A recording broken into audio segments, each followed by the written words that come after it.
Hello and welcome back to VEDA. I have figured out a temporary camera situation, so yay. So I just had a short film come out. It premiered at the Underground Film Festival in Cambridge, Massachusetts.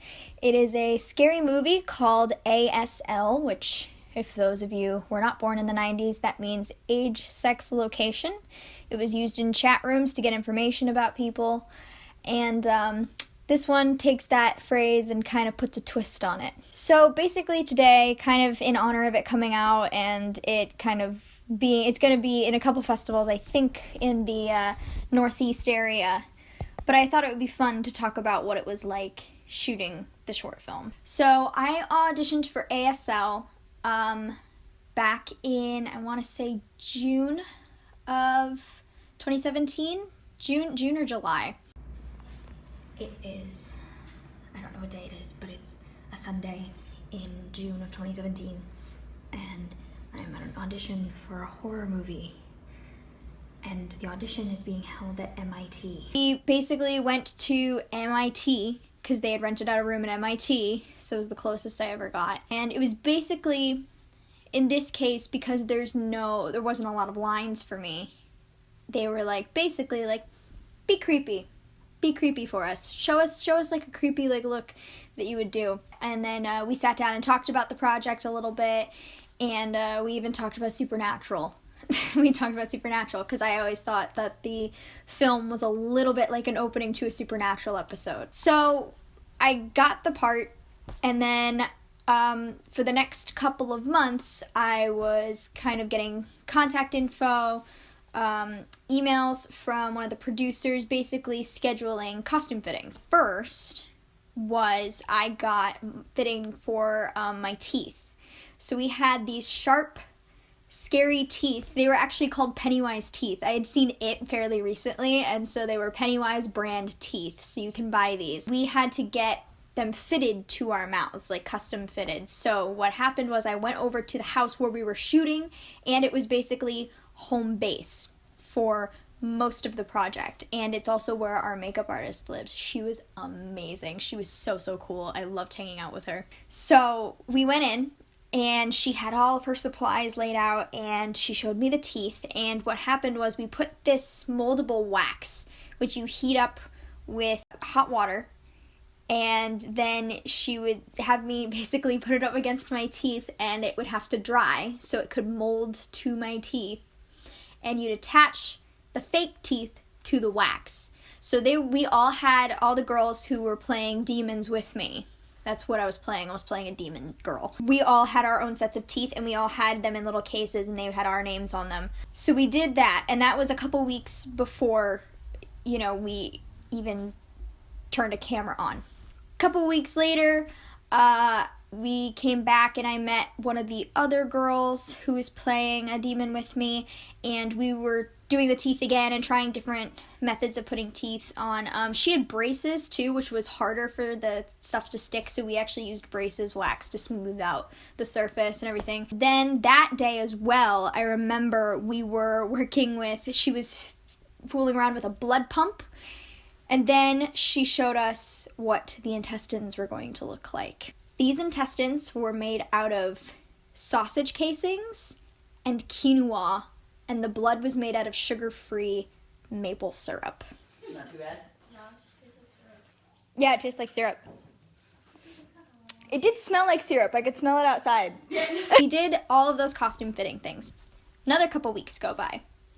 We come back, and he has costumes for us. So for this particular film, we were supposed to be in what looked like kind of shorty pajamas, but also we were kind of enforcing the idea that these creatures didn't know how to dress like humans. So I also brought in some of my own because he wanted a white top and black shorts, so I had my own black shorts. I had my own white tank top. I had my own set of underwear for underneath because I knew it wouldn't blend too well. So we found a bunch of those on Amazon as well. So the whole point of having a bunch of them is we had to have duplicates. So we had about 3 to 5 white tank tops and maybe 3 pairs of shorts. I think I still have a pair of shorts I think one of them made it home with me. So we shot the beginning at the end and the end at the beginning. So we had several different versions of this. Also, if you're doing multiple takes with blood and things, it's, you need to be able to have a clean reset. We all did this. This was all the girls. This is when I met every single member of the cast, I think, except for the one older woman in the cast. A couple of weeks go by. I receive my call sheet in my email. This happens before you film. Call sheet is usually basically your schedule. You don't always stick to it, but it's good to have. Also, it has the names of everybody working on the project on it, so it was really helpful for learning names and everything. And we drove back up to Massachusetts. I packed a bag for the weekend, and we get to the house around 3 in the afternoon, I want to say. And I'm one of the first people there. Crew is setting up upstairs because the entire thing is pretty much shot upstairs. And we did all special effects first. So I showed up. I kind of put my stuff down. Home base for the actors was in the den area. It was also where some of the younger girls had parents on set. I didn't have parents on set because I was an adult. But basically that was where everyone would sleep as well when we were filming, because our shoot days went from 6 p.m. to 6 a.m. That really messed with me in terms of a body clock situation. My home base I kind of kept to the kitchen table because I had books on me and just things to entertain myself, my phone. Because I know when you're on set, it's a lot of waiting around, especially if it's like not your turn to shoot or they have to set things up for filming, setting lighting. Usually you're there to help with lighting. That's something that you usually get to kind of sit through. It's not the most exciting thing in the world, but it is kind of cool if you're interested in filmmaking to see how it's done. Also, if you get a glimpse of the monitor, you get an idea of what it's going to look like when it's finished, which is really cool, because sometimes you can't gauge the image from being in it, but when I got to look at the monitor, oh, it was so cool. So they had me in the chair, hair and makeup, and then for this we, I believe, shot any kind of stunt scene first. So any scene where we had to basically beat this guy up. Here's the premise of the movie. Pedophile is online talking to a 12-year-old girl. That 12-year-old girl is me. I invite him over to the house. He goes over to the house. You think things are going to get weird, and all of a sudden she and 3 other girls pop out of nowhere and basically jump this pedophile and eat his guts. That's the movie. Any scene where we had to do something rather extreme. So one of the girls hits him with a hammer and knocks his teeth out. So I think that was one of the first things we did. Also, it involved a lot of blood. And we had to do things where a girl ripped skin off, and where a girl, I think, rips his finger off and then she spits his wedding ring into the corner. And I had to do a scene where I had to basically reach into his mouth and pull his tongue out and get real excited because it smelled good. I think we did about 5 takes of that. You'd think it's not fun for me, but it was less fun for the guy. We got blood all over ourselves. We shot all the way through until 6 in the morning. At the end of the shoot, we were all a mess, and we got to finally take our teeth out. And I think on that night, the hot water heater blew or something, so all of us took cold showers. And that stuff stained. This blood, let me see if I can show you, stains really hardcore. So there were still pink splotches on my arms and on my legs, and I think there was a little bit on my face and my neck. I was picking blood out of my fingernails for a couple weeks afterwards. So that was day 1.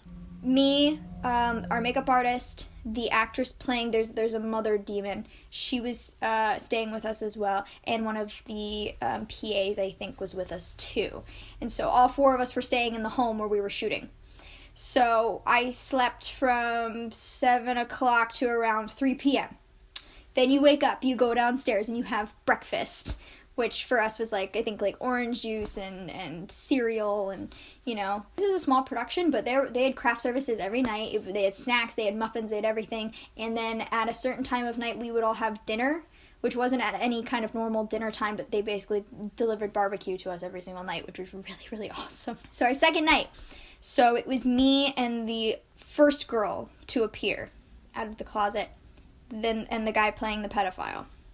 So we basically started from the beginning.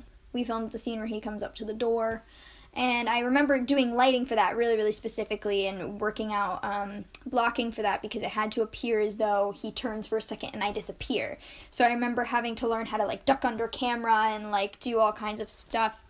That night in particular, I started to feel the sleep deprivation set in. The first night, I was pretty good about it. I knew if I was going to nap between scenes, it was going to make things so much worse for me because I knew it would be way harder to be going to sleep and then waking up and going back to sleep again in between takes. So I pushed the whole night. I was like, I'm staying up the entire time. This is the only way this is going to work for me. Second night, we were shooting upstairs in the bedroom, and they have to do some single shot coverage of the pedophile standing there and doing stuff, and they were also setting up lighting. So there were 2 clear spots on either side of the regular bed.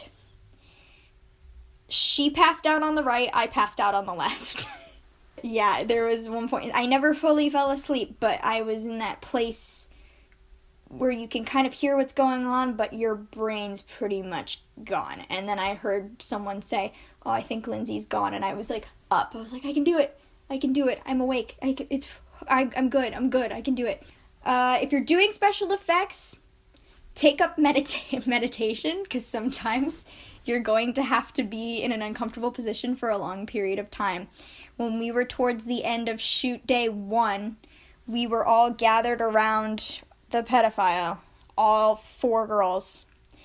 We had blood everywhere. It was like mid-take. They were basically pausing in between to reposition camera, but we all had to hold position. So I was crouched, holding just mush. It was mush by that point. We'd ripped apart the sausage casings. We had teeth in, and if you wear those for several hours, they do start to dig into your gums and they start to pinch. So that was getting less and less comfortable by the minute. And my position is not the most comfortable thing to be in. I was covered in liquid, which is not a fun position to be in. I had to basically mentally just focus on breathing in order to not go insane or get really upset. Basically, I just kept telling myself, you can wash it off soon. You can wash it off soon. You're going to be able to wash it off and you're going to be able to go to sleep.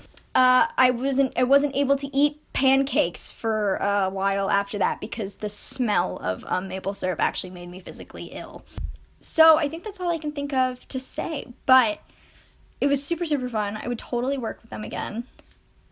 Totally, if you're an actor, if you have a chance to do a horror movie, do it at least once. See if you like it, because they're really, really fun to do, and it's really, really cool to be on the other side of it. Okay, guys, thank you for listening to me talk about my film experiences. Happy VEDA, and I will see you tomorrow.